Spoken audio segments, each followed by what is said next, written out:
Good evening, dear one, and welcome. You have found your way to Anchored in Grace, and there is no better place to be right now than exactly where you are. Tonight, we are going to walk together beneath God's endless stars.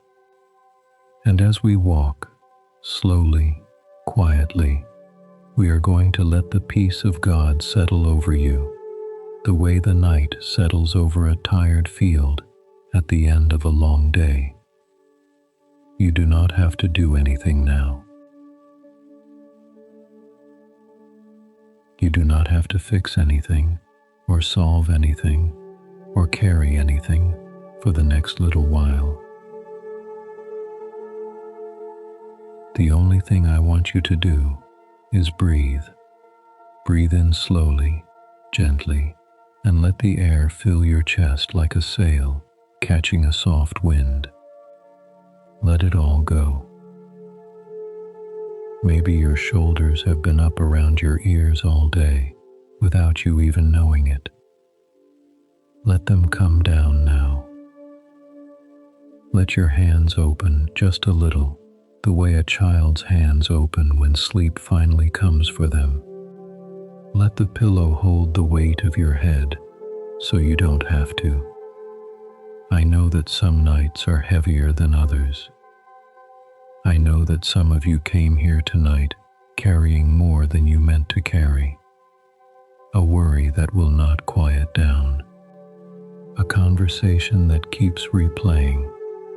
A fear about tomorrow, or about someone you love, or about your own tired body. And I want you to know, before we go one step further, that you are not alone under this sky. The same God who hung every star above you is here, in this room, in this quiet, right now.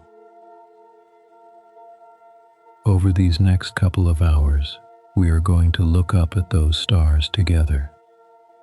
Not to count them, the way you might count your worries when you cannot sleep, but to remember who made them. And most of all, we are going to rest in the words of Scripture itself, letting God's own promises wash over you, one after another, like slow waves on a quiet shore. We will hear the words He spoke to Abraham beneath the stars. We will hear the songs David sang under this same sky.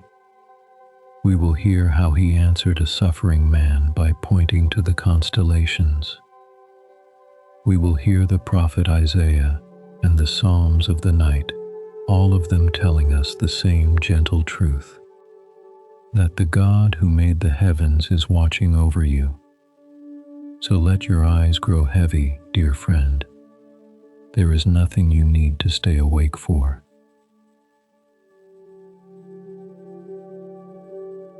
If you drift off before we reach the end, that is not a failure. That is the whole point. That is the peace we are walking toward. Let us begin.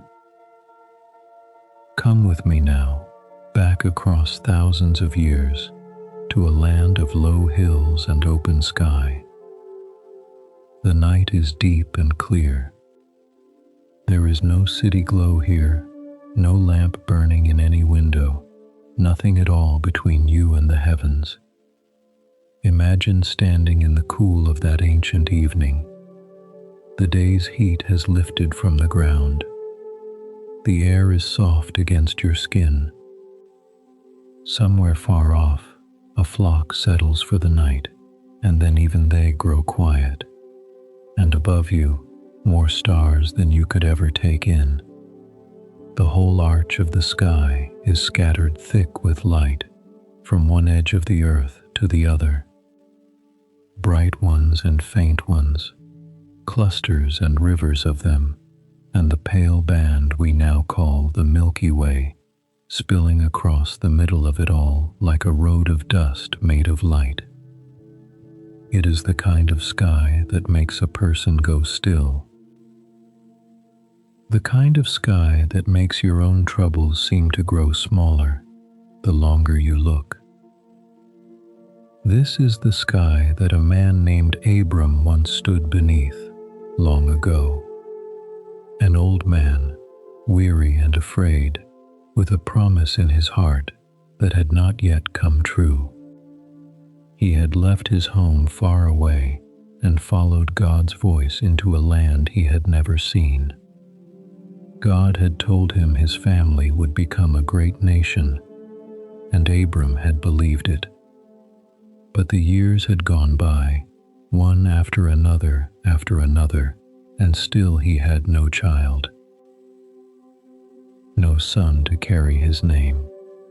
Just him and his wife, both of them growing old, and an empty place where a child should have been.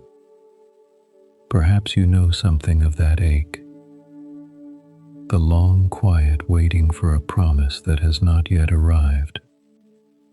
The nights when you begin to wonder if you hoped for too much. Abram carried that very ache into the dark, night after night. And on one particular night, God took him outside, out under this very sky, and spoke to him. Listen now to the words from the book of Genesis, the 15th chapter. The word of the Lord came to Abram in a vision, saying, "Don't be afraid, Abram. I am your shield, your exceedingly great reward." And behold, the word of the Lord came to him, saying, "Look now toward the sky, and count the stars, if you are able to count them."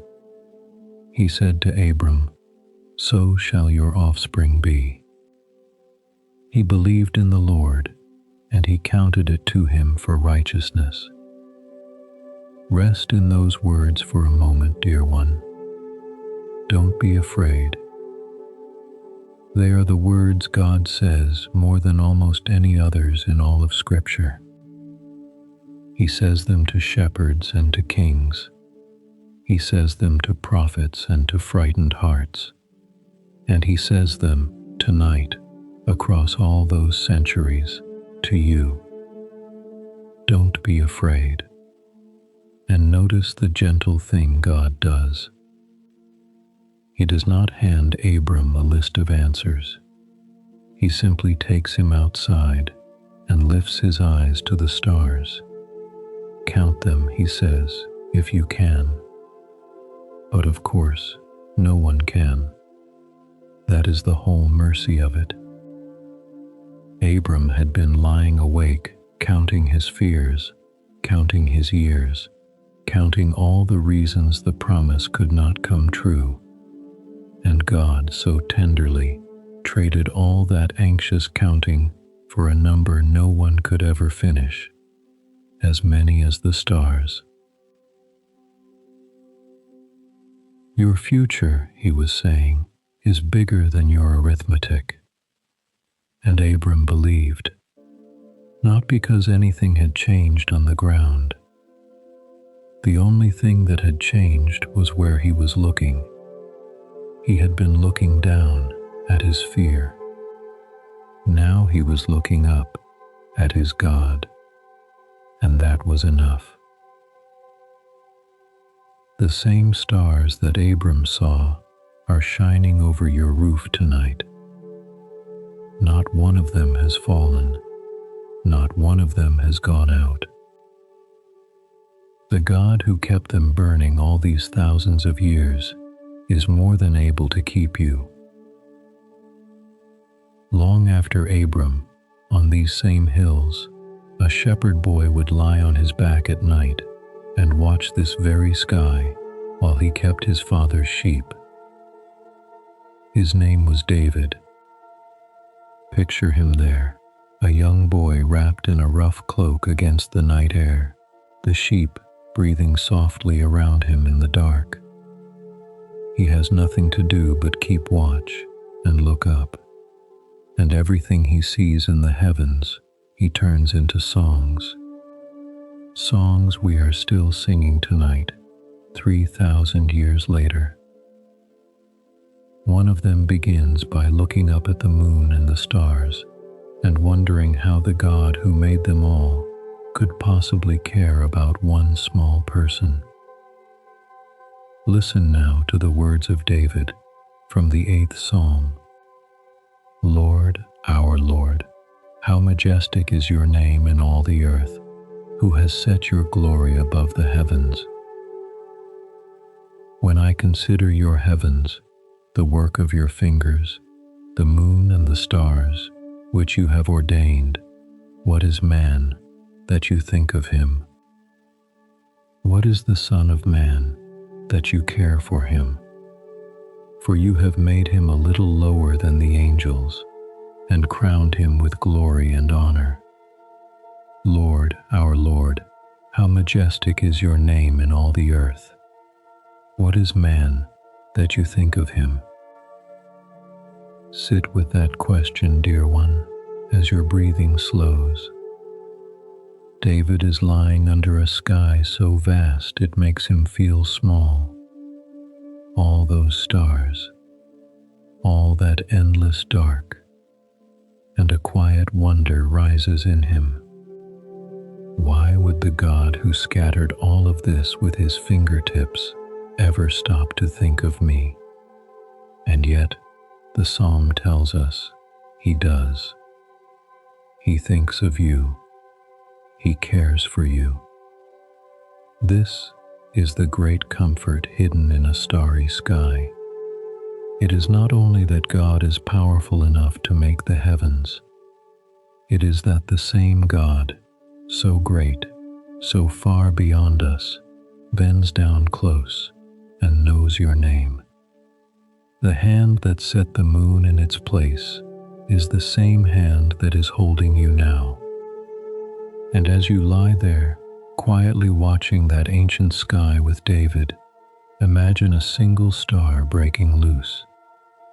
A thin, bright streak slips across the darkness, there and then gone, a shooting star, burning silver for just a breath before it fades.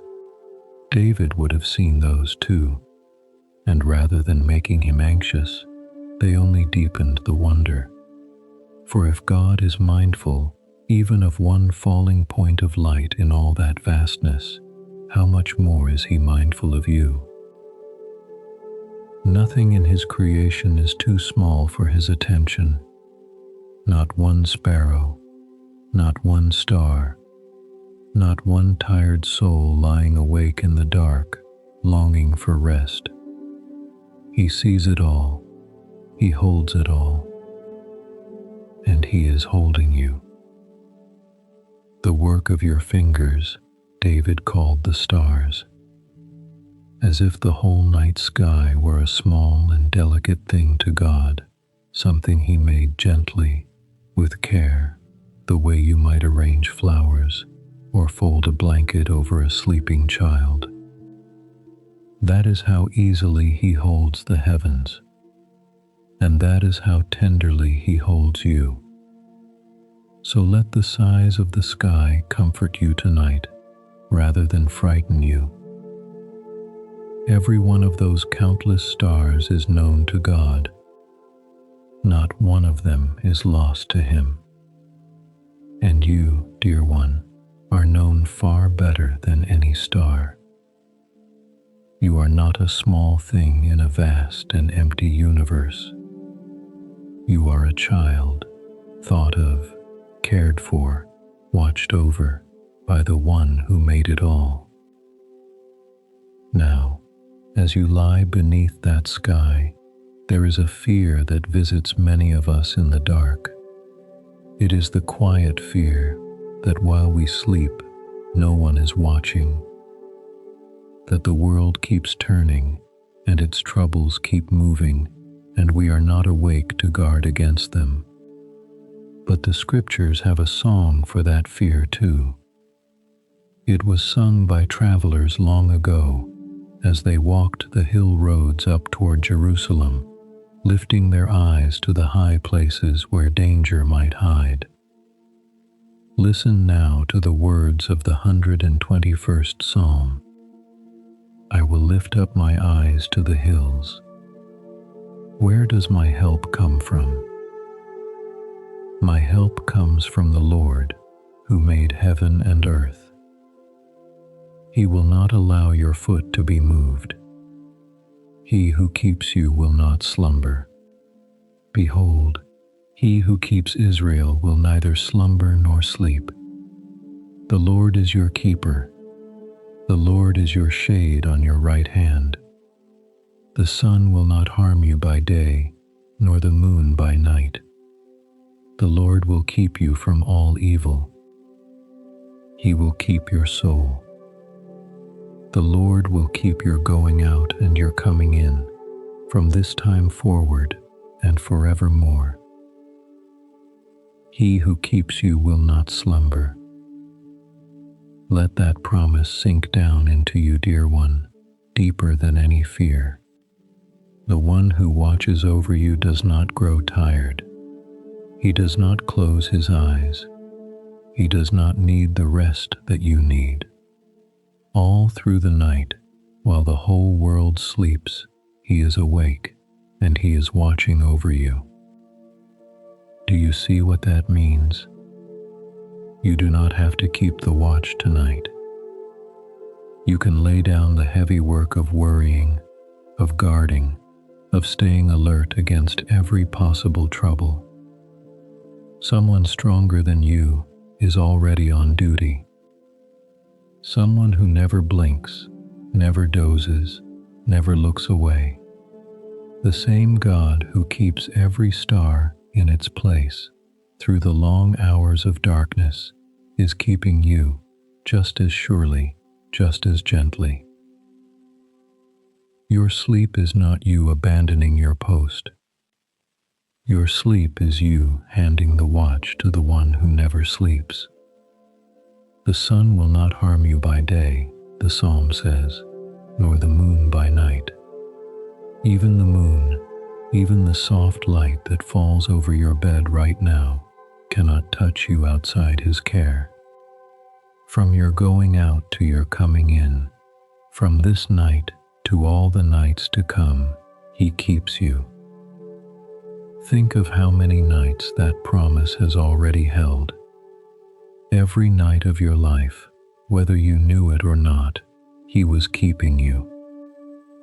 Through the years of your childhood, when you slept without a single worry. Through the hard nights, the ones you thought you might not get through. Through nights of joy and nights of grief, nights of sickness and nights of waiting. He never once slumbered. He never once left his post. And he will keep you through this night too, and through every night still to come, all the way to the end and then beyond it. The word the psalm uses is forever, from this time forth and forevermore. There is no night that falls outside his keeping. Let your body grow heavier as that truth settles in. Feel the bed beneath you holding your weight. Feel your breath slowing, softening, one gentle rise and fall at a time. The watch is not yours tonight. You may lay it down. And there is one more thing to rest in before we let this first part draw to a close. Perhaps, as you lie in the dark, you feel far from God. Perhaps the night itself feels like a kind of distance, a place where you are hidden and alone. But David sang about that too. He discovered that there is no darkness deep enough to hide us from the tender gaze of God. Listen now to his words from the 139th Psalm. Lord, you have searched me, and you know me. You know my sitting down and my rising up. You understand my thought from afar. You search out my path and my lying down, and are acquainted with all my ways. Where could I go from your spirit? Or where could I flee from your presence? If I ascend up into heaven, you are there. If I make my bed in the depths, behold, you are there. If I say, surely the darkness will overwhelm me, the light around me will be night. Even the darkness doesn't hide from you, but the night shines as the day. The darkness is like light to you. The night shines as the day to him. Rest in that, dear one. The darkness that surrounds your bed is not dark to God at all. He sees you as clearly now, in the middle of the night, as he sees you at noon. He knows you're lying down. He knows the weight you carried to bed with you. He knows the thought you cannot quite put into words. And he is not far off, watching from some distant heaven. He is here, closer than the blanket over you, closer than your own breath. You have searched me, and you know me, David said. Not, you have judged me. Not, you have found me wanting. But you know me.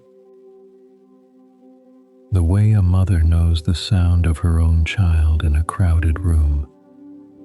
The way you know the face of someone you have loved for a lifetime.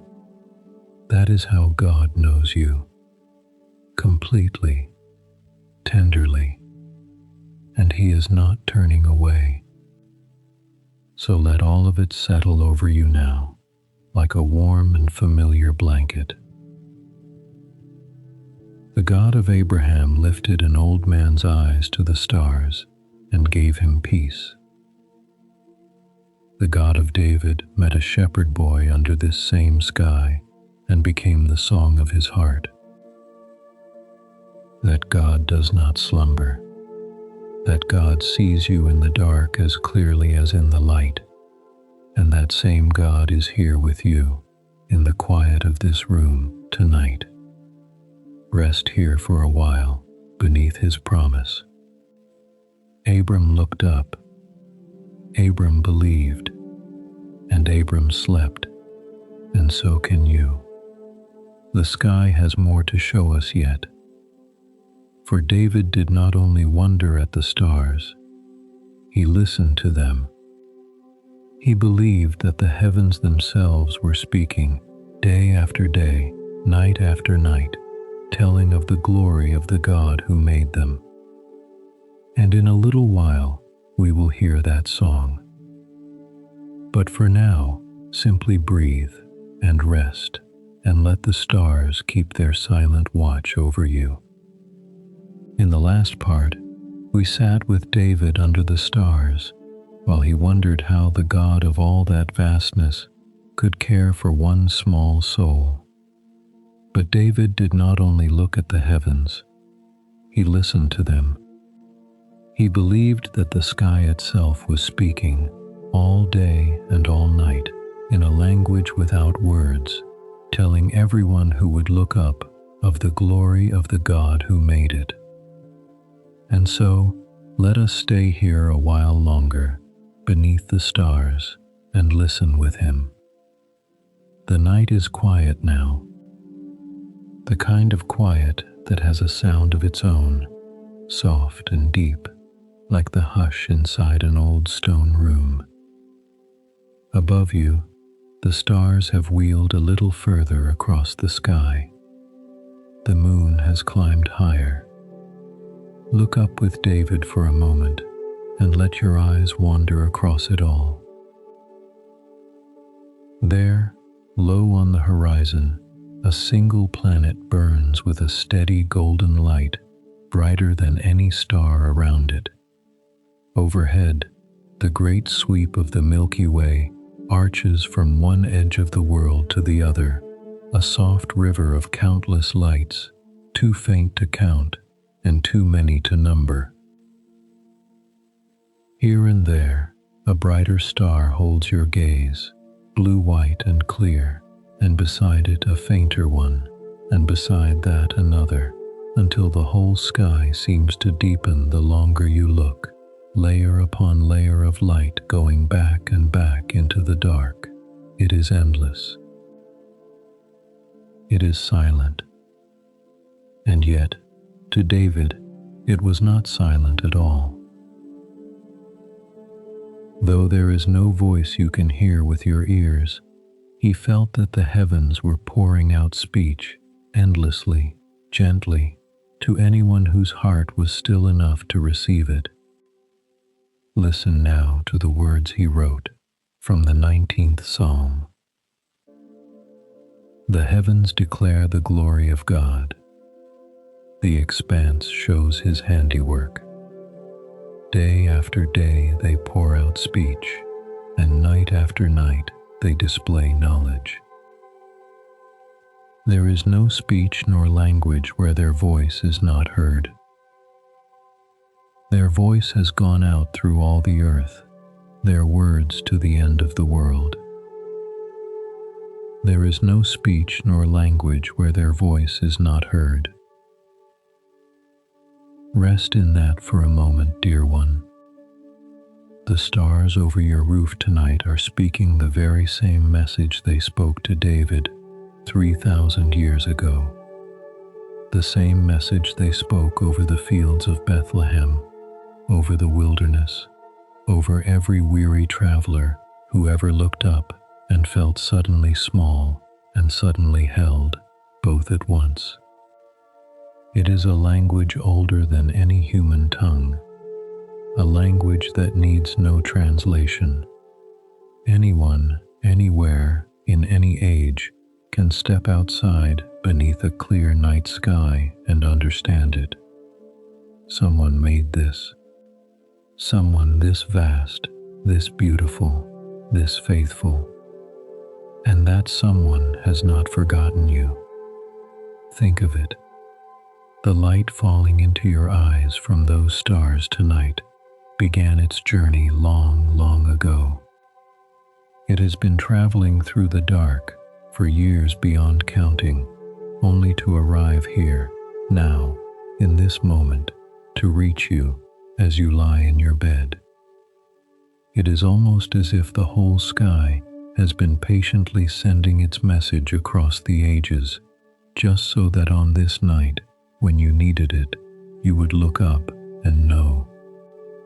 You are not alone. The heavens are still speaking, and they are still saying the same thing. God is here. God is good. God is watching over you. And this message asks nothing of you. That is the tenderness of it. The stars do not require you to be clever, or strong, or good enough before they will speak. They simply shine freely over everyone. Over the wise and the simple, over the rich and the poor, over the ones who have their lives in order and the ones who feel they have nothing together at all. The same sky bends over every single one. David knew this.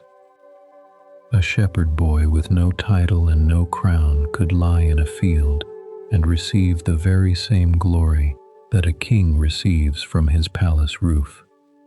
And you, tonight, wherever you are, however this day has treated you, are under that same open sky, receiving that same free and generous word.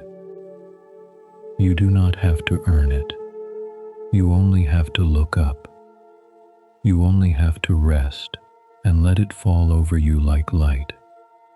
David goes on in that same psalm, and his eye moves from the stars to the sun, and then from the sky above to something even closer to home, the words of God themselves. For David knew that the same God who wrote his glory across the heavens had also spoken tender words to his people, words meant to guide them and revive them. Listen to how the psalm continues. In them he has set a tent for the sun, which is as a bridegroom coming out of his room, like a strong man rejoicing to run his course. His going out is from the end of the heavens, his circuit to its ends, There is nothing hidden from its heat. The law of the Lord is perfect, restoring the soul. The testimony of the Lord is sure, making wise the simple. The precepts of the Lord are right, rejoicing the heart. The commandment of the Lord is pure, enlightening the eyes. The fear of the Lord is clean, enduring forever. More to be desired are they than gold, yes, than much fine gold, sweeter also than honey, and the extract of the honeycomb, restoring the soul, rejoicing the heart, enlightening the eyes. Do you hear how gentle those words are, dear one? David is telling us that the words of God are not a burden laid upon us. They are a kindness. They come to us the way cool water comes to someone thirsty, the way rest comes to someone worn out at the end of a long day. Sweeter than honey, he says, not heavy, not sharp, sweet.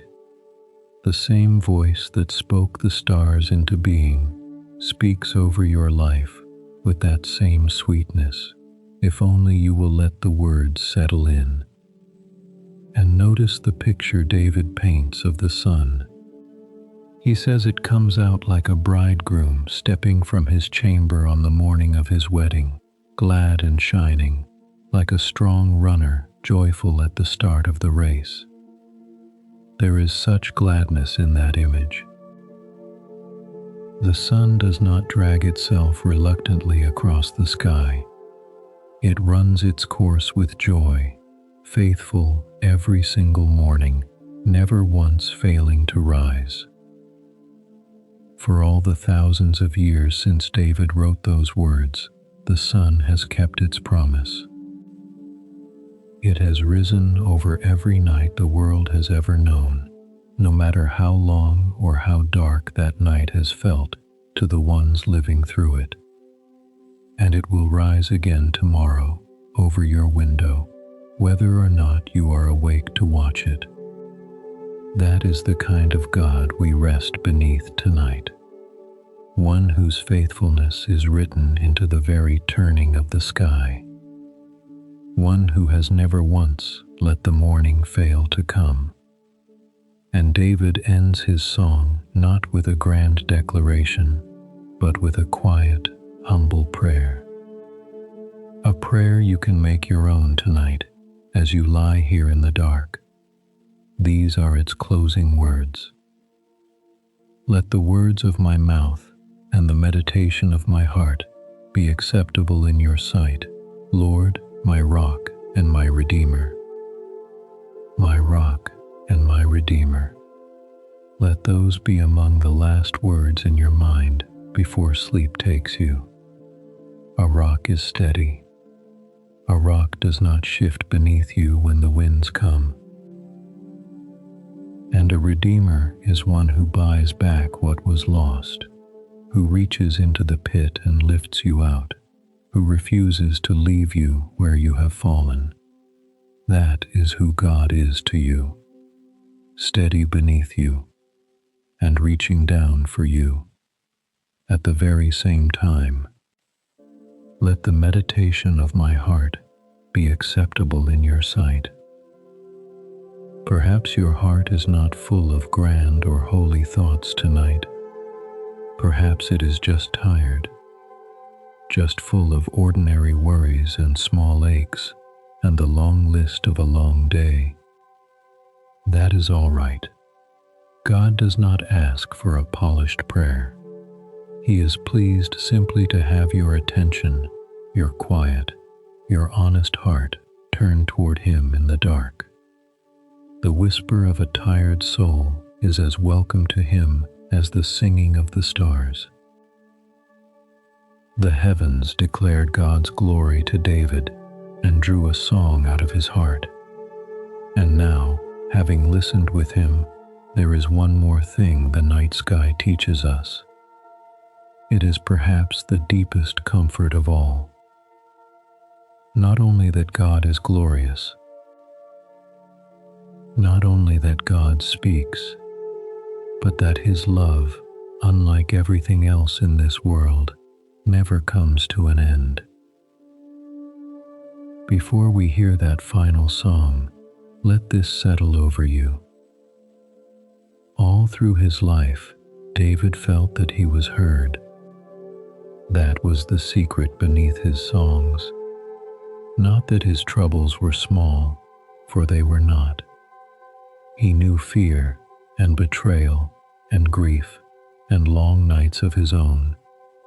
But through all of it, he was sure of one thing. The God who set the stars in place was listening to him, bending near, catching every word, and even the words he could not find. And that same God is listening to you tonight, dear one.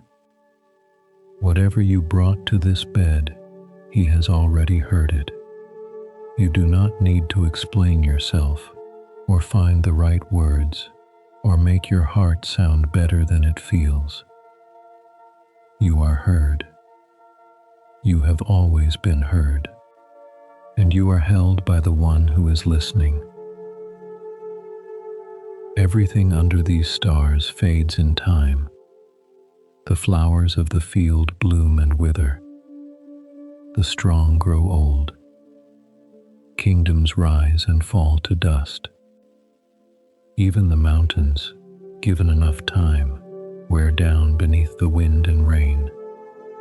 But there is one thing that does not fade, one thing as constant as the stars are constant, and more so: the steadfast love of God.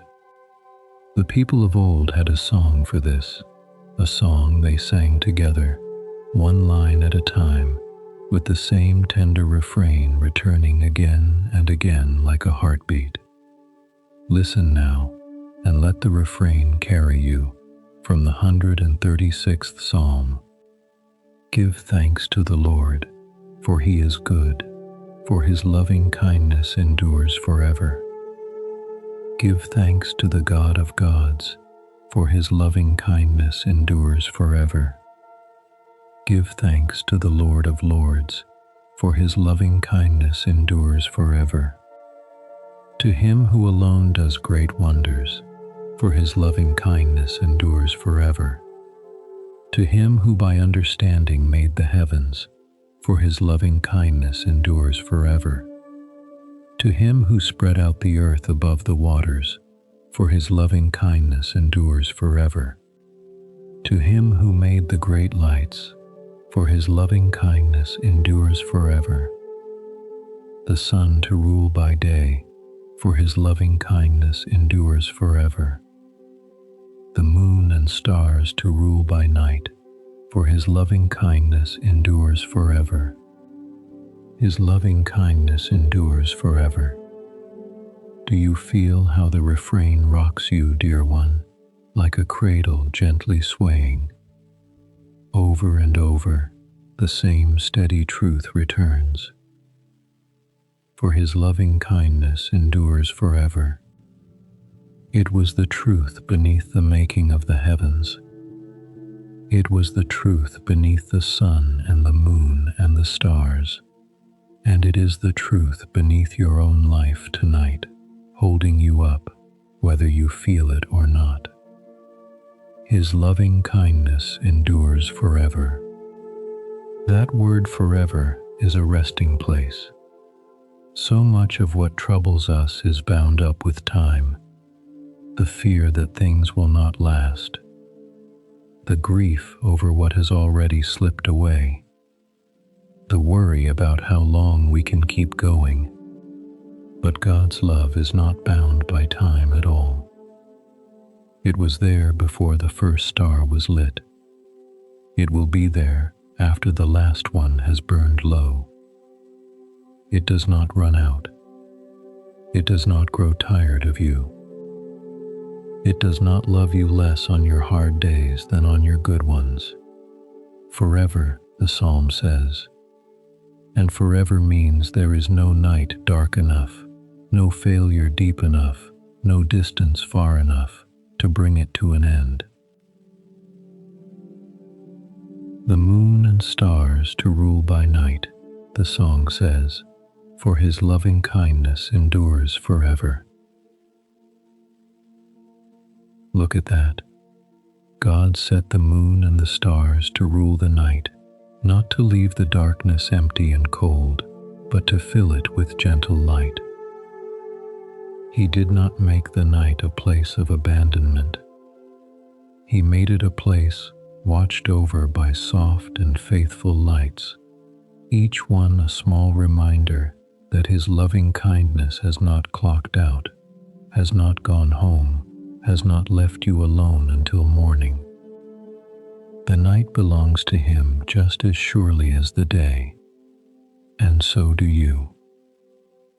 Let the refrain move through you one more time slowly, the way it was meant to be sung. For his loving kindness endures forever. Say it in your heart if you like, gently, without effort. His loving kindness endures forever. There is nothing you must do with those words but let them hold you.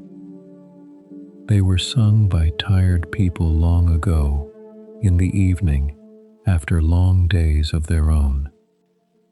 They were sung by people who had known loss and exile and fear, and yet who lay down each night beneath these stars and trusted that the love holding up the heavens was holding them too.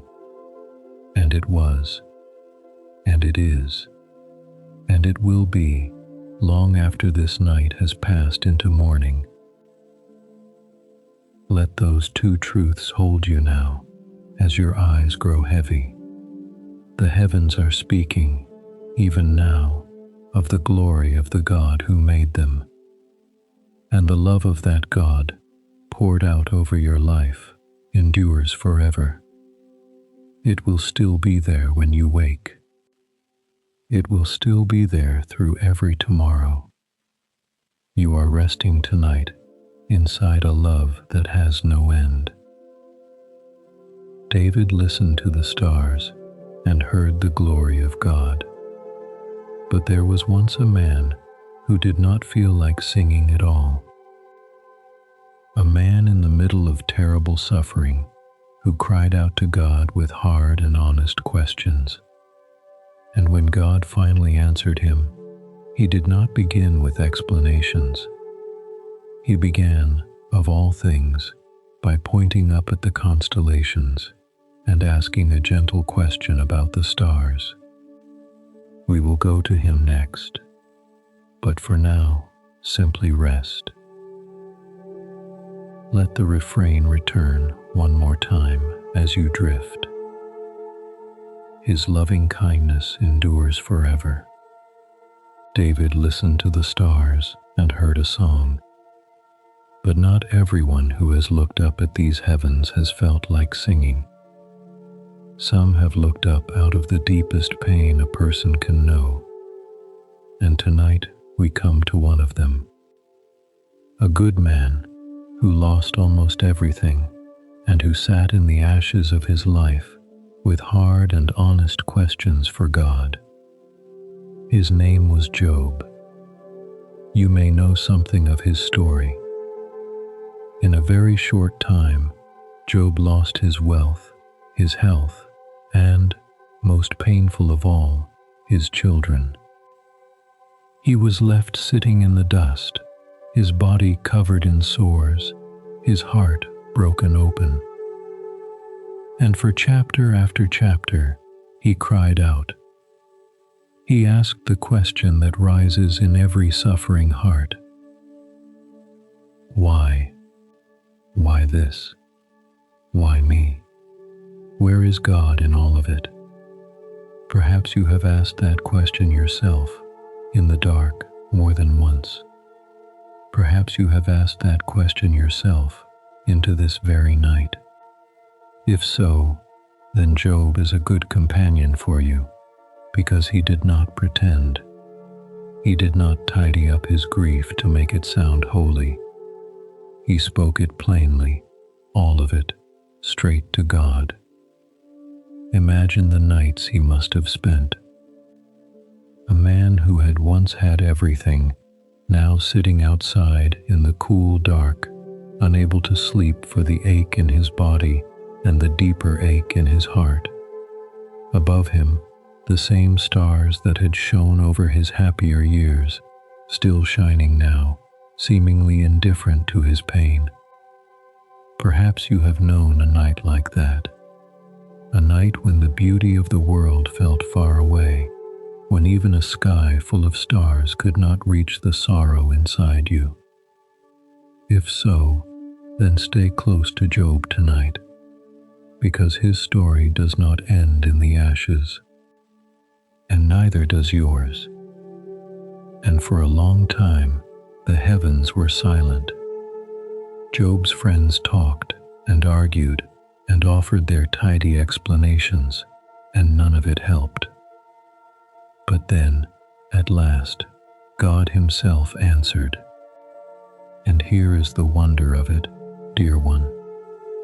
When God finally spoke, he did not begin with an explanation. He did not lay out reasons, or defend himself, or explain the suffering. Instead, gently and grandly, he began to speak about creation, about the sea and the morning and the storehouses of snow, and, most beautifully of all, about the stars. God answered a broken man by taking him out, in his imagination, under the night sky, and pointing to the constellations. Listen now to his words from the book of Job, the 38th chapter.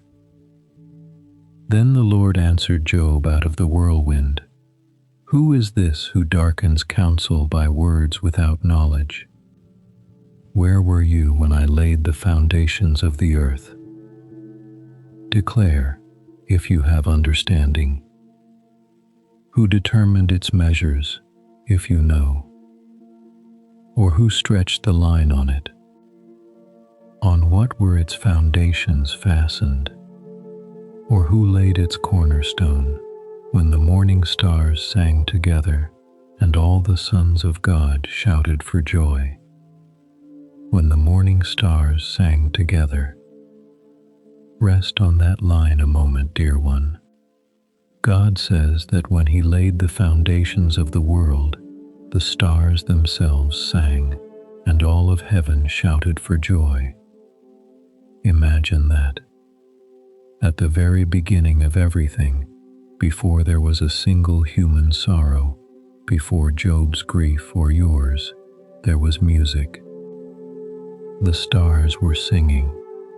The heavens were glad. Creation did not begin in coldness or in silence. It began in joy, in a song so old that its echo is still falling down on you tonight through the light of those very stars. There is something healing in remembering that. When we are in pain, it can feel as though sorrow is the truest thing about the world, as though grief was there first and joy is only a fragile visitor. But God tells Job the opposite. Before there was any suffering at all, there was song. Joy is older than pain. Gladness was there at the foundation of everything. And that means your sorrow, real as it is, heavy as it is not the deepest layer of the story. Underneath it, older than it, is the singing of the morning stars. And one day, the scriptures promise, that song will have the last word, and every tear will be wiped away. The music that began creation will not be silenced.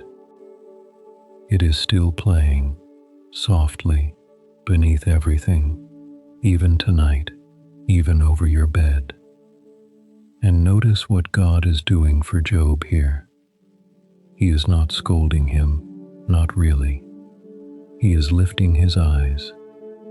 He is doing for Job exactly what he did for Abram so long before. Taking a man crushed by the size of his troubles and setting those troubles against the vastness of the heavens. Not to make Job feel small and worthless, but to help him remember that the world is held by hands far wiser and stronger than his own. That there is a bigger story than the one he can see from the ashes. That the God who was there at the foundation of the world when the morning stars sang is the same God here with him now, in his pain. God goes on, and he turns Job's eyes to the great constellations, the same patterns of stars you can still find in the sky tonight. Listen. Can you bind the cluster of the Pleiades, or loosen the cords of Orion? Can you lead out the constellations in their season? Or can you guide the bear with her cubs? Do you know the ordinances of the heavens? Can you establish their rule over the earth? The Pleiades, Orion, the bear. These are real stars, dear one, that you could walk outside and see this very night. The Pleiades are a little cluster of stars, small and close together, like a tiny handful of diamonds scattered on dark cloth, so delicate that many people miss them until someone points them out. Orion is one of the grandest sights in all the sky, a great figure with a bright belt of 3 stars in a row, easy to find, faithful, returning to the winter sky, year after year after year. And the bear circles the North Star, slowly, steadily, never setting, keeping its ancient watch over the top of the world. Picture them there now, above you.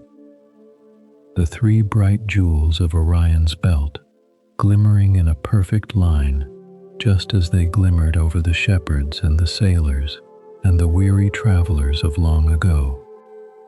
The soft, misty shimmer of the Pleiades, 7 little sisters of light huddled close together as if for comfort in the great dark field of the sky. These same stars were watched by Job thousands of years ago in the land of Uz. They were watched by David on the hills of Bethlehem. They have hung in the sky over every human sorrow and every human joy, unchanged, faithful, night after night, century after century. The very stars you can see tonight are the ones God named when he spoke to Job out of the storm. Nothing about them has failed. Nothing about them has wandered off course. They are exactly where he set them. God's gentle question to Job is this: can you bind these? Can you set them in the sky, or hold them in their courses, or call them out each in their season? And of course, Job cannot. No one can. But here is the comfort hidden inside the question. God can. The one who is speaking to Job is the very one who ties the cords of Orion and gathers the little cluster of the Pleiades and leads the constellations out, night after night, exactly on time, and has never once forgotten. Do you see the hope in that? The same God who keeps Orion faithful through every winter, who has never lost the Pleiades, who guides the bear around the pole without fail, is the God who is holding your life. If not one star slips from his hand, if not one constellation wanders off and gets lost, then neither will you. He who orders the heavens with such faithfulness is ordering your life too, even the parts of it you cannot understand, even the parts that feel, right now, like chaos. And here is something tender to notice. When God wanted to comfort a suffering man, He did not point to something huge and cold and far away. He pointed to the stars, yes, but He spoke of them with such intimacy. He knew them by their names. He knew their seasons and their patterns and the cords that bind them and the gentle way they are led out across the sky each night. The same God who holds all that power in His hand holds it with tenderness. He is not a distant force. He is a keeper, a guide, a gatherer. He leads the constellations out the way a shepherd leads out his flock in the morning, calling each one, losing none. And that is exactly how He tends you, dear one. With power enough to hold the heavens and tenderness enough to know your name. That is what God gave Job. Not an explanation, something better. A glimpse of the one who holds it all. And it was enough. By the end, Job did not say, "Now I understand." He said something deeper. He said, "I had heard of you by the hearing of the ear, but now my eye sees you." His questions had not all been answered, but he had met the one who could be trusted with them. And in that meeting, his troubled heart found rest. Perhaps that is the rest you need tonight, dear one. Not every answer, not a full explanation of why your life has held what it has held, but the quiet assurance that the one who set the stars in their courses has not lost His grip on you, that the God who was there when the morning stars sang is here, now, in this room, in the dark, holding your life as gently and as surely as He holds Orion in the winter sky. There is one more thing worth resting in from Job's story. Through all his suffering, even in his lowest moment, there was a hope buried in his heart that he could not quite let go of. In the middle of his pain, he had said words that people have clung to ever since. Listen to them. "For I know that my Redeemer lives, and at the end He will stand upon the earth. After my skin is destroyed, then in my flesh I will see God, whom I, even I, will see on my side. I know that my Redeemer lives." Job said that not from a mountaintop of blessing, but from the ash heap, from the very bottom of his life. And that is where hope shines the brightest, dear one. Not when everything is easy, but in the dark, the way a single star shines clearest against the blackest sky. Job could not see his way forward. He could not explain his suffering, but he knew, deep down beneath all his questions, that his Redeemer was alive, and that he had not been forgotten, and that this was not the end of his story. Have you ever noticed how the stars are only visible in the dark? In the bright light of day, they are still there, every one of them, shining just as steadily. But you cannot see them until the darkness comes. It is the same with certain kinds of hope. There are comforts you can only discover in the hard hours, promises that only begin to shine when everything else has gone dim. Job found the brightest star of his life at his darkest moment. And perhaps, in your own long nights, you have begun to see a few stars you never noticed when life was easy. A tenderness in God, you had not known you needed, a nearness you could not have felt any other way. The darkness is not empty, dear one. It is full of quiet lights if you will let your eyes adjust and simply look. Let that hope be yours as you lie here. Whatever you cannot see tonight, whatever remains unanswered, your Redeemer lives. The God who holds the Pleiades and Orion holds you.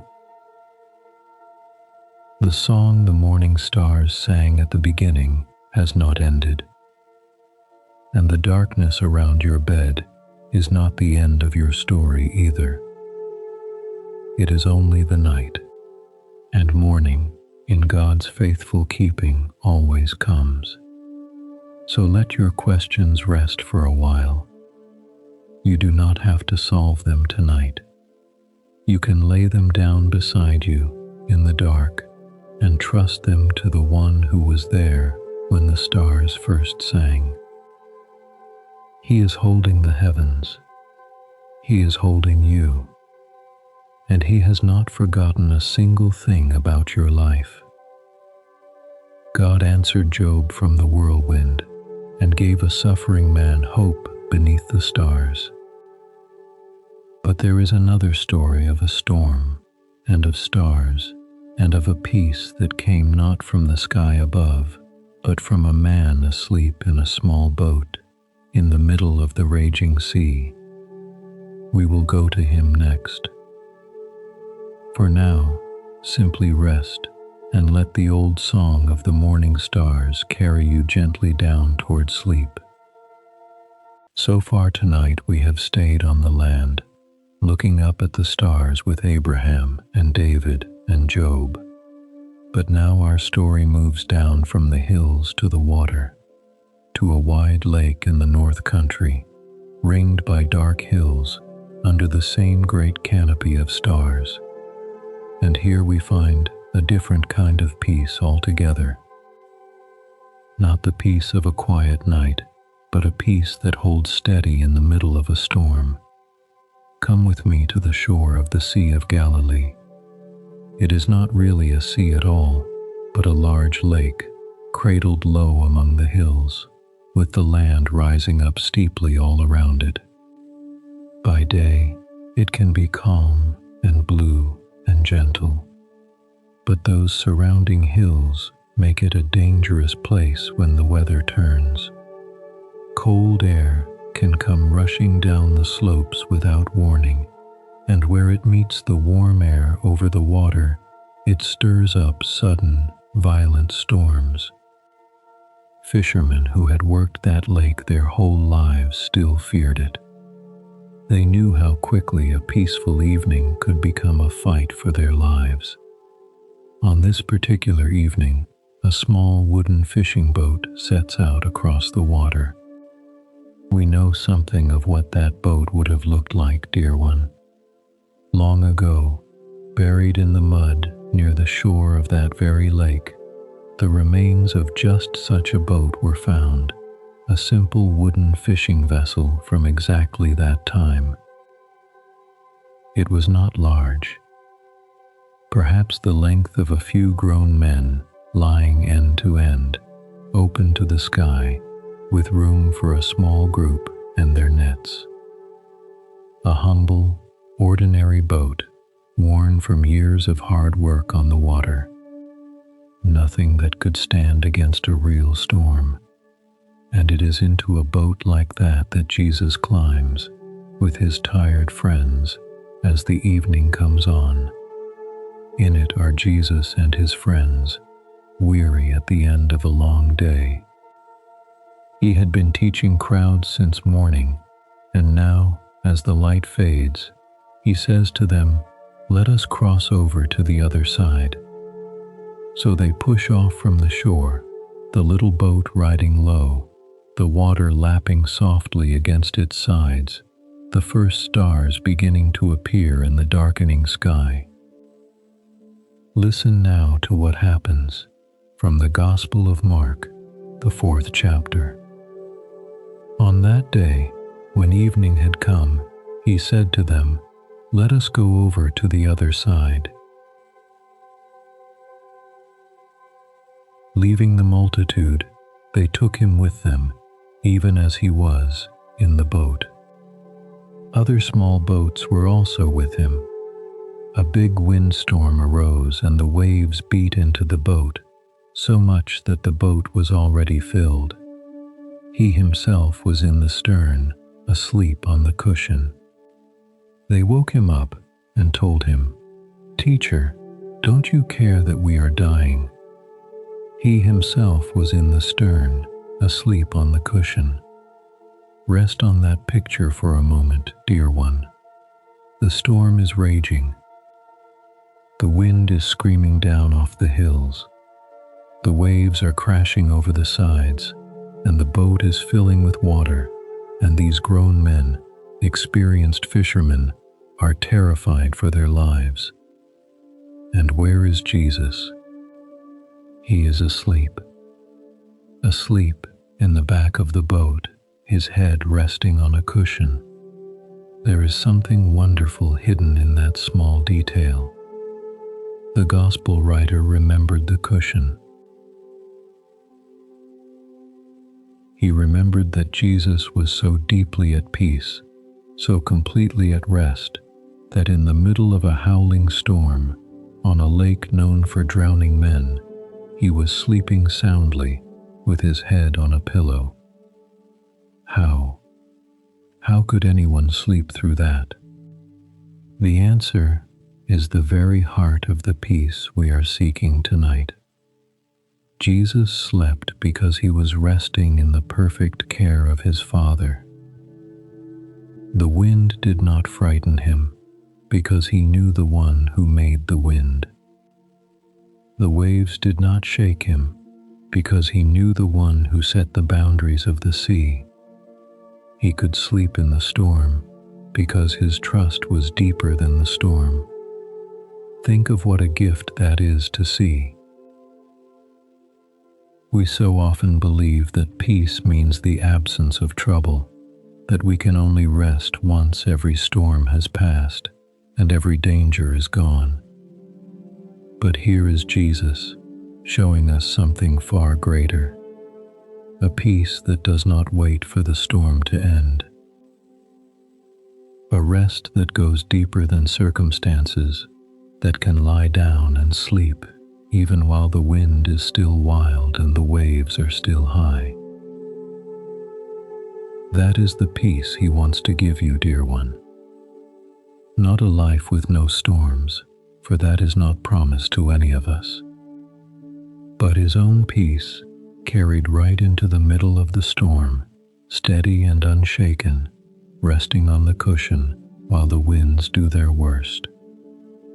It is the peace of a child who can sleep soundly through a raging night, simply because they know their Father is awake and the house is his and they are safe. And oh, how the disciples wished they had that same peace.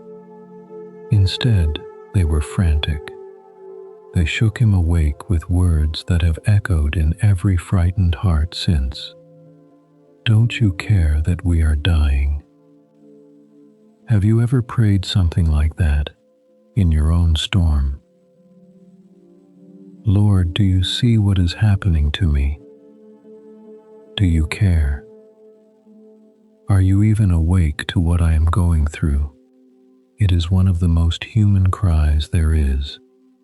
And notice, dear one, that Jesus does not scold them for waking him. He does not turn away from their fear. He answers it. Listen to what happens next. He awoke and rebuked the wind and said to the sea, "Peace, be still." The wind ceased and there was a great calm. He said to them, "Why are you so afraid? How is it that you have no faith?" They were greatly afraid and said to one another, "Who then is this, that even the wind and the sea obey him?" Peace, be still. 2 words. That is all it took.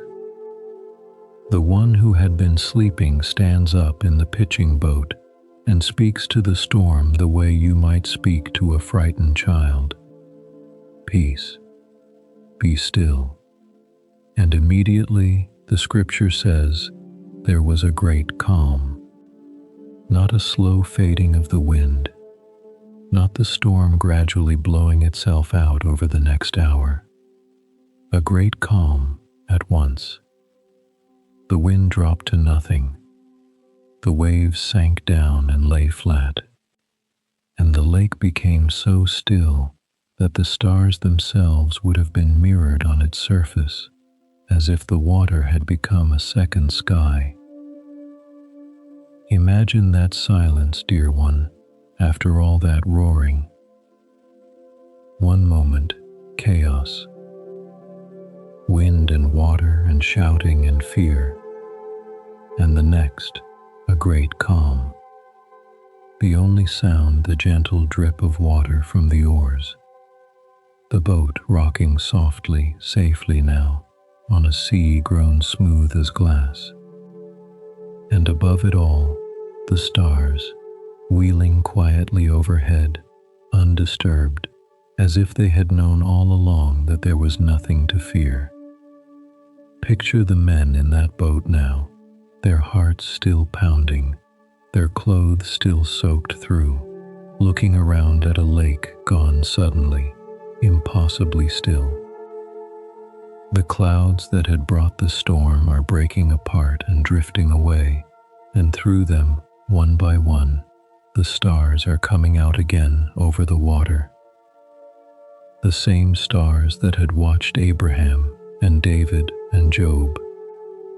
And there, reflected on the glassy surface of the calmed sea, a second field of stars, shimmering softly, so that the little boat seems to float in the very middle of the heavens, with stars above and stars below, and a great and holy quiet all around. The danger has passed. The peace has come, and the one who brought it stands there among them, as near and as real as the wooden hull beneath their feet. Who then is this, the disciples whispered, that even the wind and the sea obey him? It is the very question the whole night sky has been answering for us. This is the one who laid the foundations of the earth while the morning stars sang. This is the one who binds the Pleiades and looses the cords of Orion. This is the one who counts the stars and calls them each by name. The same voice that spoke the heavens into being now speaks to a storm on a small lake, and the storm obeys, because it has always obeyed, because it has never once stopped obeying. And here is the tender thing for you tonight, dear one. That same voice speaks over your storms too. Whatever waves have been crashing over you lately, whatever winds have been howling through your days, the one who calmed the Sea of Galilee is not far off. He is in the boat with you. He may even seem, at times, to be asleep, quiet, when you wish he would act. But he is there. He has not abandoned the boat, and he is able, with a word, to bring a great calm. Sometimes he calms the storm around you, and sometimes, instead, he calms the storm within you, so that even while the winds still blow, your heart can rest. Either way, the peace comes from the same place, from his presence in the boat, from knowing that the one who holds the wind and the waves, the one who hung every star overhead, is with you and is for you and will not let you go under. And notice, dear one, that the disciples' fear did not disqualify them. Jesus did not wait for them to be brave before he acted. He did not calm the sea only after they had proven their faith. He rose and stilled the storm while they were still trembling, still soaked, still crying out. Their fear was real, and he met it anyway, with mercy, with power, with a great calm. So if you come to this night afraid, that is all right. You do not have to muster up a perfect trust before he will help you. You do not have to stop shaking before he will speak peace over you. He meets frightened people right in the middle of their fear. He always has. Bring him your storm exactly as it is, and let him do what only he can do. So let those two words settle over you now, as your breathing slows and your body grows heavy. Peace. Be still. Hear him speak them, not to the sea, but to you, to the restless waves of your own thoughts, to the worries that have been crashing against you all day. Peace. Be still. Let the wind in your mind drop to nothing. Let the waves of worry sink down and lie flat. Let your heart grow as calm as that moonlit lake, smooth as glass, with the stars resting quietly on its surface. The storm is over now. The boat is safe. The water is still. And the one who spoke the calm is right here beside you, keeping watch while you rest. There was a prophet long before that night on the lake who spoke to a whole people worn out and afraid, far from home, feeling forgotten by God. And to comfort them, he too pointed up at the stars and reminded them of a God who calls each one by name and never grows tired and never forgets a single soul. We will listen to his words next, but for now, simply rest, here in the calm, on the still water, beneath the quiet stars. Peace. Be still. We come now to some of the most tender words in all of Scripture, words written for people who felt forgotten. To understand them, we have to imagine a whole nation living far from home. The people of Israel had been carried off into exile, taken from their own land to the great city of Babylon, hundreds of miles away. They lived beside foreign rivers, under a foreign sky, among people who worshipped other gods. And as the years dragged on, a quiet despair settled over them. They began to wonder if God had lost track of them. If, in the vastness of the world, among all its peoples and troubles, they had simply slipped from his mind. Perhaps you know that feeling too, dear one. The feeling of being one small person in an enormous world. The quiet fear that your particular struggles, your private aches, are too small for God to notice. That he is busy with grander things and has forgotten you. If that fear has ever visited you in the dark, then these words were written for you, just as much as for those weary exiles long ago. Imagine one of them, a mother perhaps, stepping outside her house in Babylon on a clear night. The same stars that had shone over her homeland shine here too, over this strange land so far away. And instead of comforting her, at first they only make her feel smaller. So many stars, so vast a sky, so great a world in which one grieving family, far from home, seems to count for nothing at all. It is a lonely thing to feel small beneath a sky so large. But God was about to turn that very feeling inside out. The same stars that made her feel forgotten were about to become the proof that she never could be. For into their despair, God sent the prophet Isaiah with a message, and to lift their downcast eyes, he pointed them once again to the stars. Listen now to the words from the book of Isaiah, the 40th chapter. Lift up your eyes on high and see who has created these, who brings out their army by number. He calls them all by name. By the greatness of his might, and because he is strong in power, not one is lacking.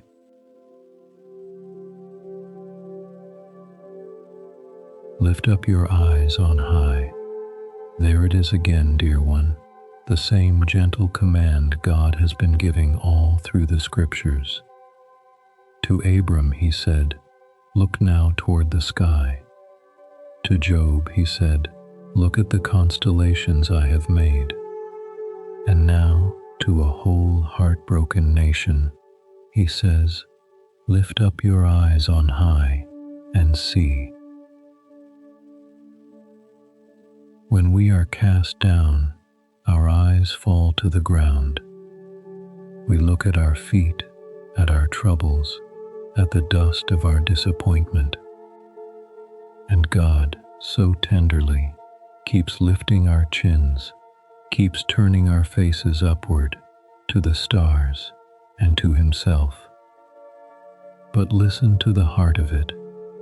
He calls them all by name, every single star, not just the bright and famous ones, not just Orion and the Pleiades and the great ones that catch the eye.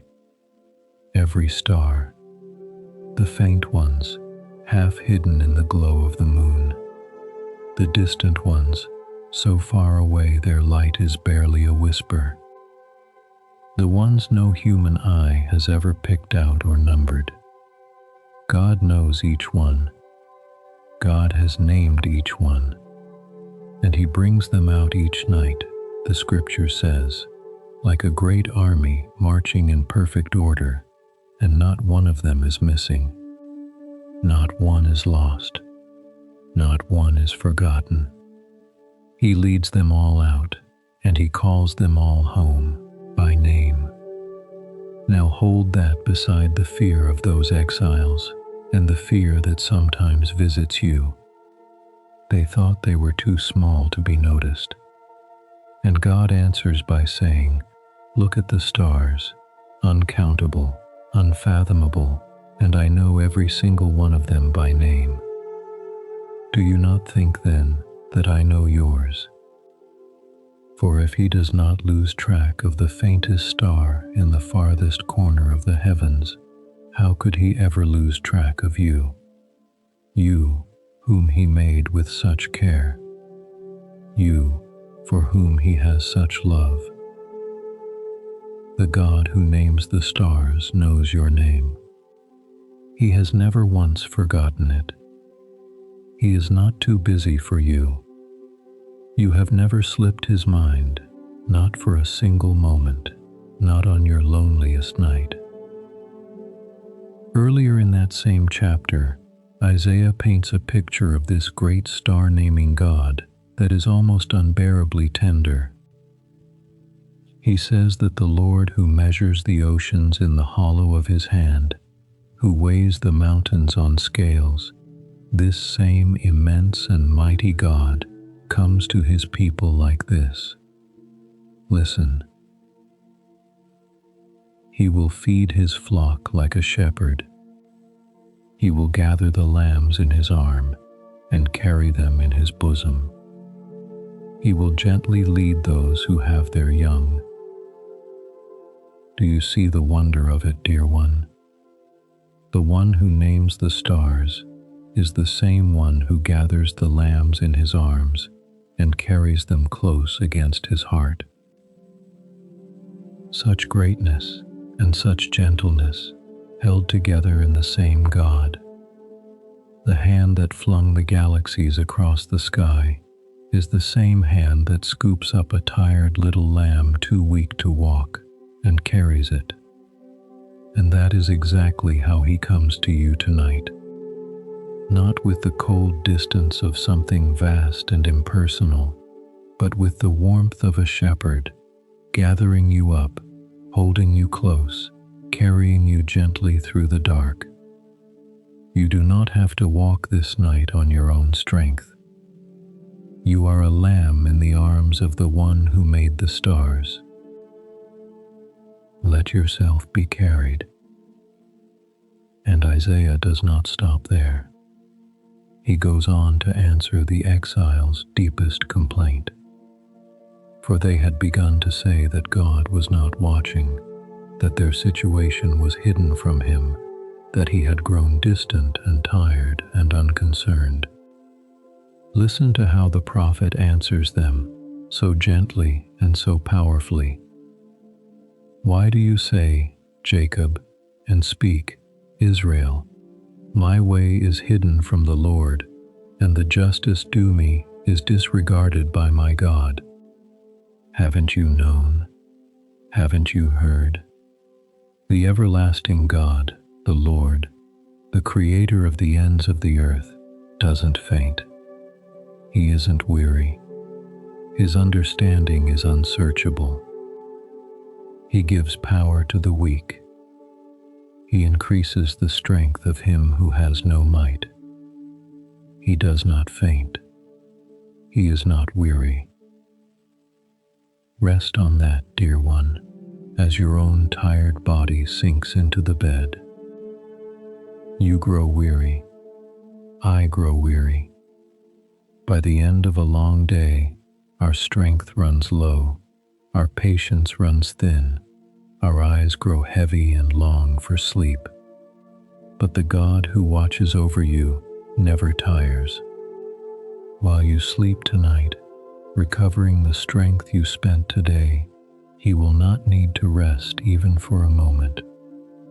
He will keep watch over you through every hour of the darkness, as fresh and as attentive at the deepest part of the night as at its beginning. The everlasting God does not faint. Your keeper never grows weary.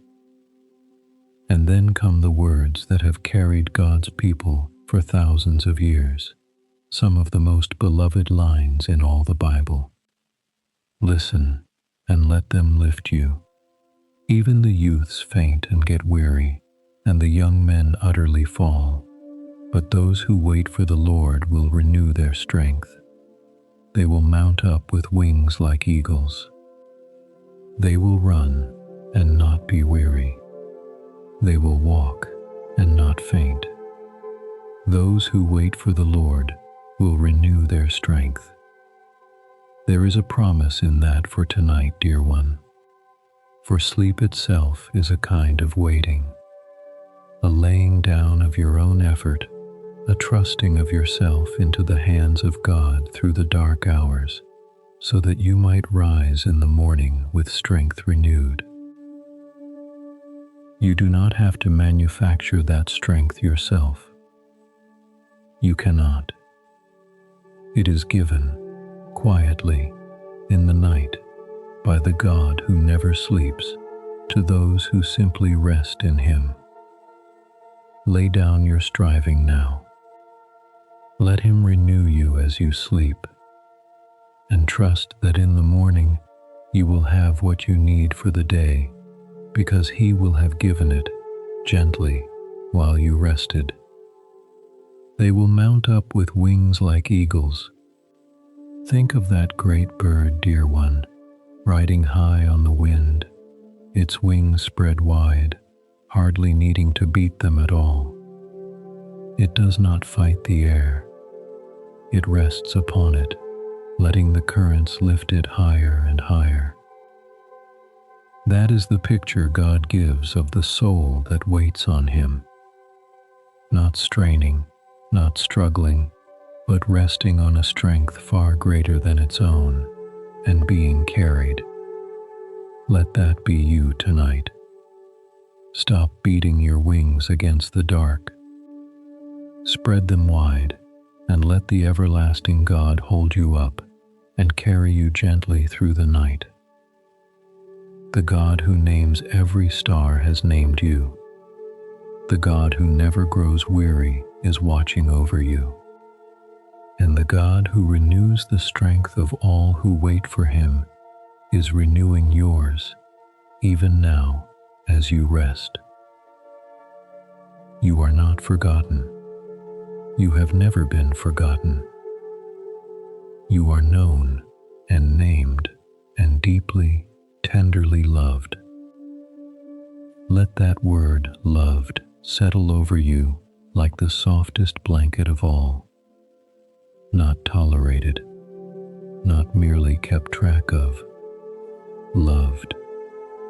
The same care and delight that God poured into hanging each star in its place, he pours into watching over you. When he looks at you tonight, tired and human and imperfect as you are, he does not see a problem to be managed or a number in a great crowd. He sees one he loves, one he made on purpose, one he has followed through every day of your life, into every far country your heart has ever wandered and never once stopped loving. The exiles thought their long journey had taken them beyond his reach.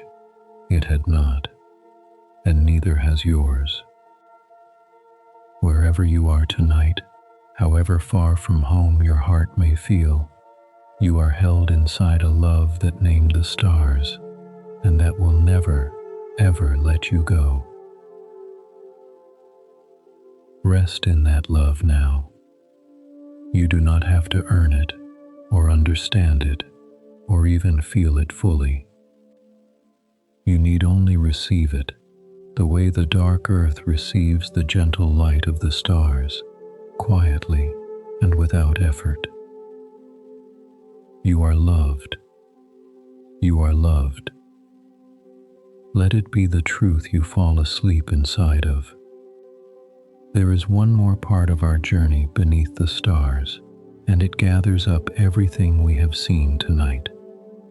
It is a great song of praise, sung by all creation, by the sun and the moon and the shining stars, and by every heart that has found its rest in God. We will let that song carry us the rest of the way into sleep, but for now, simply rest. Lift up your eyes one last time and see the God who calls each star by name and who knows and loves you far more than all of them together. So far tonight we have stayed on the land, looking up at the stars with Abraham and David and Job. But now our story moves down from the hills to the water, to a wide lake in the North Country, ringed by dark hills under the same great canopy of stars. And here we find a different kind of peace altogether.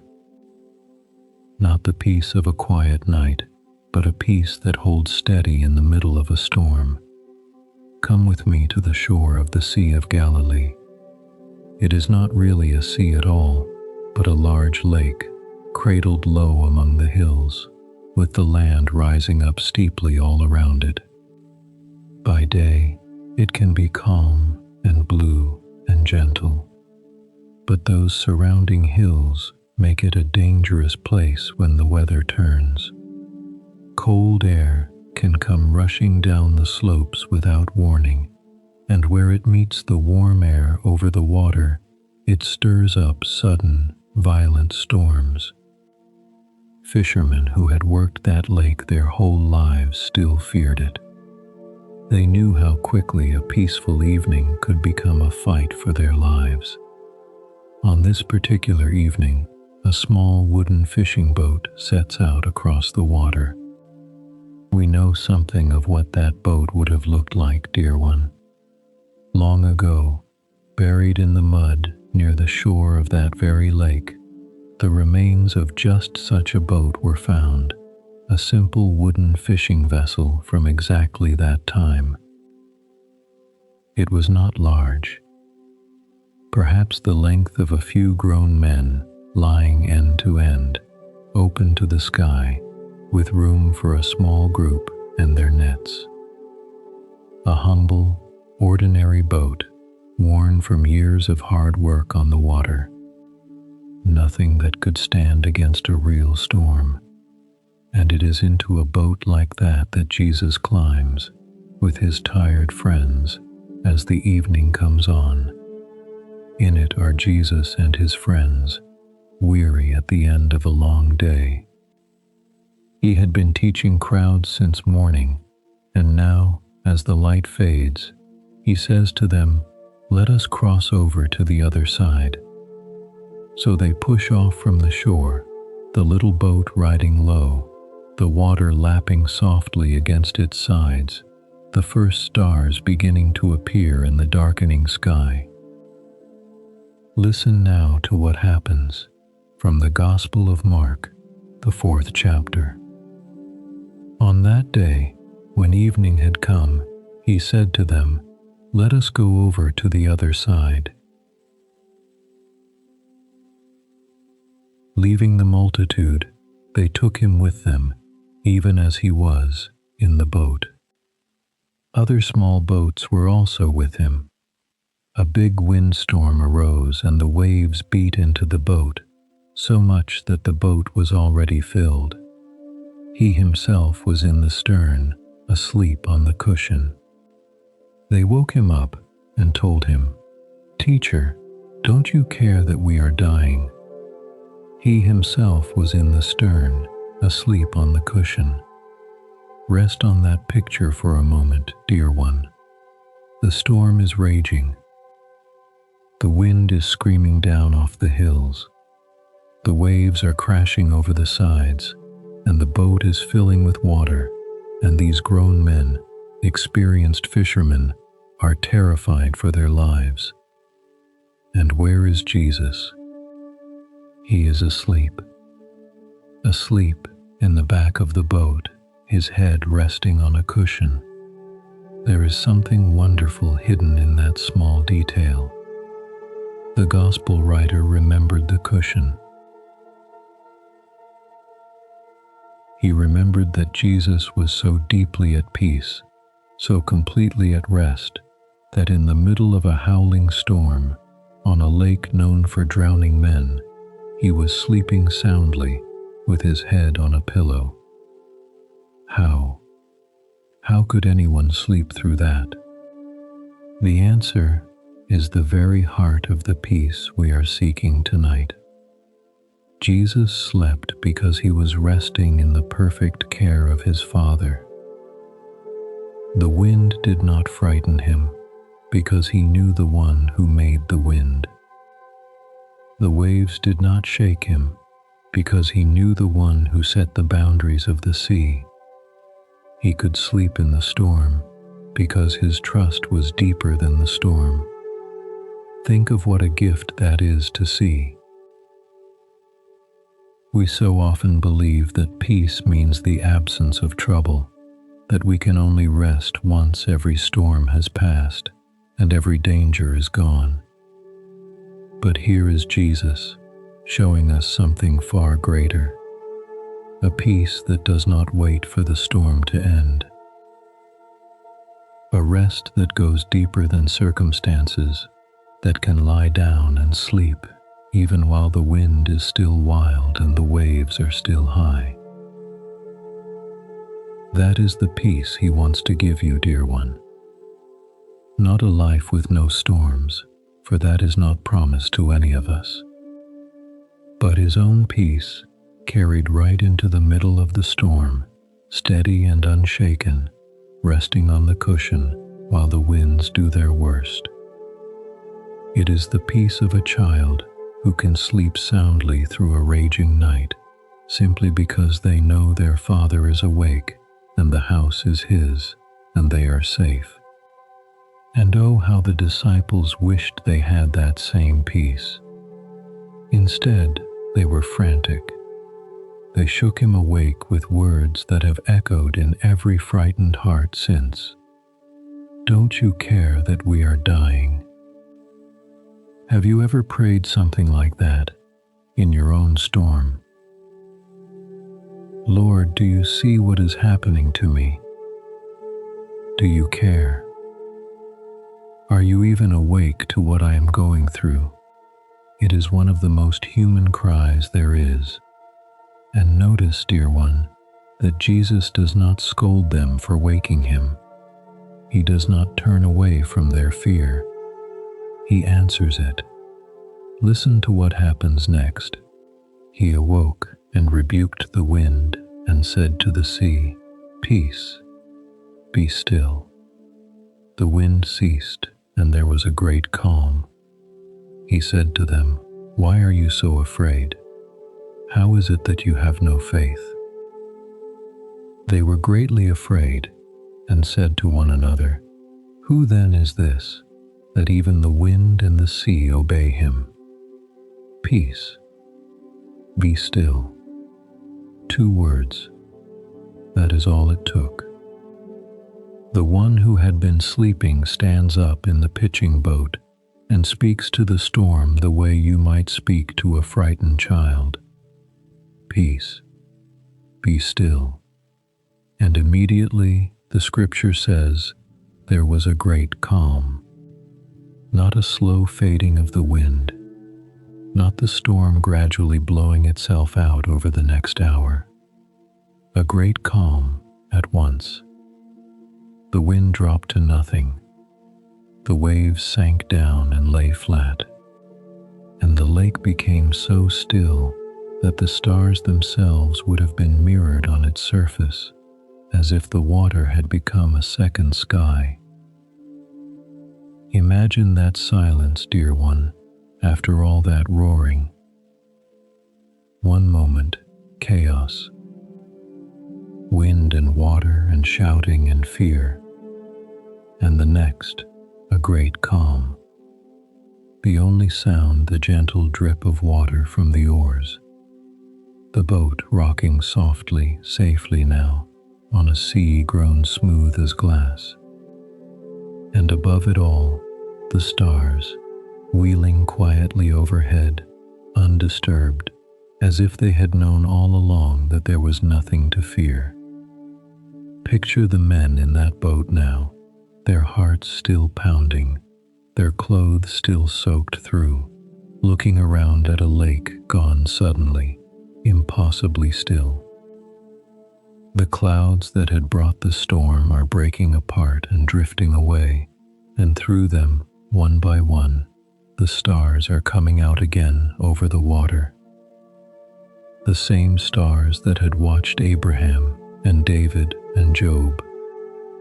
And there, reflected on the glassy surface of the calmed sea, a second field of stars, shimmering softly, so that the little boat seems to float in the very middle of the heavens, with stars above and stars below, and a great and holy quiet all around. The danger has passed. The peace has come, and the one who brought it stands there among them, as near and as real as the wooden hull beneath their feet. Who then is this, the disciples whispered, that even the wind and the sea obey him? It is the very question the whole night sky has been answering for us. This is the one who laid the foundations of the earth while the morning stars sang. This is the one who binds the Pleiades and looses the cords of Orion. This is the one who counts the stars and calls them each by name. The same voice that spoke the heavens into being now speaks to a storm on a small lake, and the storm obeys, because it has always obeyed, because it has never once stopped obeying. And here is the tender thing for you tonight, dear one. That same voice speaks over your storms too. Whatever waves have been crashing over you lately, whatever winds have been howling through your days, the one who calmed the Sea of Galilee is not far off. He is in the boat with you. He may even seem, at times, to be asleep, quiet, when you wish he would act. But he is there. He has not abandoned the boat, and he is able, with a word, to bring a great calm. Sometimes he calms the storm around you, and sometimes, instead, he calms the storm within you, so that even while the winds still blow, your heart can rest. Either way, the peace comes from the same place, from his presence in the boat, from knowing that the one who holds the wind and the waves, the one who hung every star overhead, is with you and is for you and will not let you go under. And notice, dear one, that the disciples' fear did not disqualify them. Jesus did not wait for them to be brave before he acted. He did not calm the sea only after they had proven their faith. He rose and stilled the storm while they were still trembling, still soaked, still crying out. Their fear was real, and he met it anyway, with mercy, with power, with a great calm. So if you come to this night afraid, that is all right. You do not have to muster up a perfect trust before he will help you. You do not have to stop shaking before he will speak peace over you. He meets frightened people right in the middle of their fear. He always has. Bring him your storm exactly as it is, and let him do what only he can do. So let those two words settle over you now, as your breathing slows and your body grows heavy. Peace. Be still. Hear him speak them, not to the sea, but to you, to the restless waves of your own thoughts, to the worries that have been crashing against you all day. Peace. Be still. Let the wind in your mind drop to nothing. Let the waves of worry sink down and lie flat. Let your heart grow as calm as that moonlit lake, smooth as glass, with the stars resting quietly on its surface. The storm is over now. The boat is safe. The water is still. And the one who spoke the calm is right here beside you, keeping watch while you rest. There was a prophet long before that night on the lake who spoke to a whole people worn out and afraid, far from home, feeling forgotten by God. And to comfort them, he too pointed up at the stars and reminded them of a God who calls each one by name and never grows tired and never forgets a single soul. We will listen to his words next. But for now, simply rest, here in the calm, on the still water, beneath the quiet stars. Peace. Be still.